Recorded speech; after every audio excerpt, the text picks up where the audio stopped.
अगर आपने हमारे चैनल को सब्सक्राइब नहीं करा है तो सब्सक्राइब करिएगा, इससे आपको हमारे आने वाली वीडियो की नोटिफिकेशन मिलती रहेगी। आज मैं आपको अभाज्य गुणनखंड जो है निकालना सिखाऊंगा।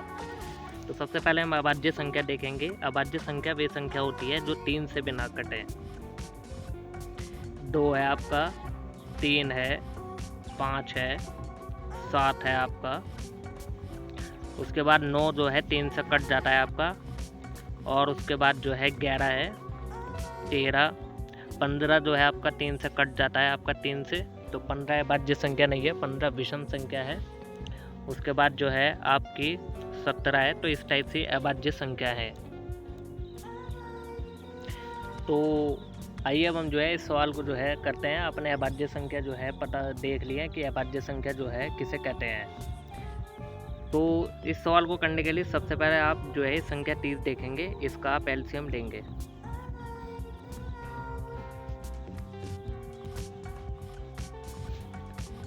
तो अब आप 30 का एलसीएम लेंगे, सबसे छोटी संख्या से जो है भाग देंगे। 2 से 15 फिर कटेगा, 3 से कटेगा, अब ये 5 से कटेगा।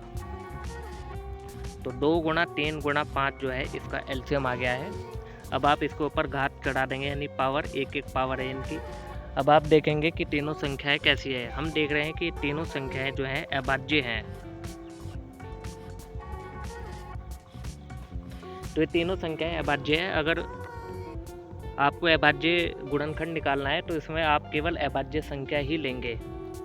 तो अब हम जो है संख्या निकालेंगे अभाज्य गुणनखंडों की। तो संख्या निकालने का क्या तरीका है? संख्या निकालने का ये तरीका है कि अभाज्य गुणनखंड जब आपने कर लिए तो इनके ऊपर जो घातें हैं इन्हें आपको जोड़ना है। 1 + 1 + 1, एक घात इसकी है, एक पावर इसकी है, यानी एक घात एक पावर इसकी है, यानी 3 जो है इस सवाल का उत्तर आ गया है। आइए अब हम जो है दूसरा सवाल देखते हैं। 100 के अभाज्य गुणनखंड की संख्या जो है अब हम जो है निकालना सीखेंगे। तो सबसे पहले आप एलसीएम लेंगे।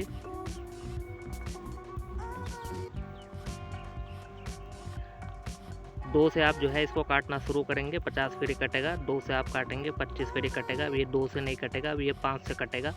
5 × 5 = 25, अब ये 5 से कटेगा। तो जो गुणनखंड आए इसके 2 गुणा 2 गुणा 5 गुणा 5, इसके ऊपर आप जो है घाते लिख लेंगे, यानी पावर। ये 2 बार आ रहा है तो इसको जो है 2 एक बार लिखेंगे। इसके ऊपर की जो है घात है इनको जो है आप जोड़ देंगे। ये 5 जो है आपका 2 बार आ रहा है, इसको आप जो है एक बार लिखेंगे। अब आप देखेंगे कि ये जो संख्याएं हैं इसमें जो है अभाज्य कौन सी है। तो 2 जो है सबसे छोटी अभाज्य संख्या है, और 5 भी जो है अभाज्य संख्या है। ये संख्या स्वयं से, यानी 2 खुद से ही कटेगी या 1 से कटती है, इनकी जो है ये पहचान है। तो अब आप जो है इनकी संख्या निकाल लेंगे, अभाज्य गुणनखंड की संख्या।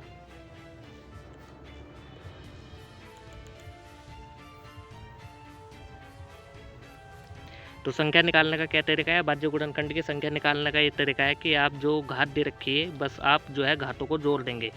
2 के ऊपर जो घात है वो 2 है, 5 के ऊपर जो घात है वो 2 है, यानी 2 + 2 4 जो है इसका उत्तर आ गया है।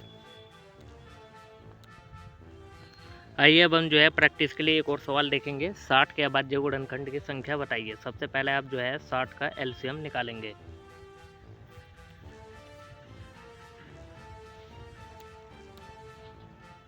तो सबसे छोटी संख्या से आप भाग देंगे। सबसे पहले 2 से कटेगा, अब भी ये 2 से कट जाएगा। अब ये 2 से नहीं कटेगा, अब ये 3 से कटेगा। तो 3 का जो है इसमें टेबल पढ़ेंगे। अब ये 5 से कटेगा, 5 × 5। तो इसका एलसीएम आया 2 × 2 × 3 × 5। तो आप इसके जो है गुणनखंड कर लेंगे, जो आके आपने कर लिया। अब आप जो है इसके ऊपर पावर यानी घात चढ़ा देंगे। 2 यहाँ पर 2 बार आ रहा है और सेम है तो एक बार लिखेंगे। इसके ऊपर 2 के ऊपर जो घातें हैं इन दोनों घातों को जोड़ देंगे, और 1 + 1 हो गया 2, और इसके ऊपर जो है आप लिख देंगे 3 की पावर 1 गुणा 5 की पावर 1। अब आप जो है अभाज्य गुणनखंड जो है निकालेंगे। अभाज्य गुणनखंड की संख्या जो है अब आप निकालेंगे। तो अभाज्य गुणनखंड का क्या नियम है? अभाज्य संख्याएं हैं ये तीनों। सबसे पहले आपको देखना है कि संख्या अभाज्य है या नहीं। 2, 3 और 5 ये तीनों ही अभाज्य संख्या है। जब आप देख लेंगे कि तीनों अभाज्य संख्या है तो उसके ऊपर की जो घात है इनको आप जो है जोड़ देंगे। अभाज्य गुणनखंड में घातें जुड़ती हैं। 2 + 1 प्लस 1, 2, 3, 4 यानी 4 जो है इस सवाल का उत्तर आ गया है। अब हम आपसे मिलते हैं अगले वीडियो में।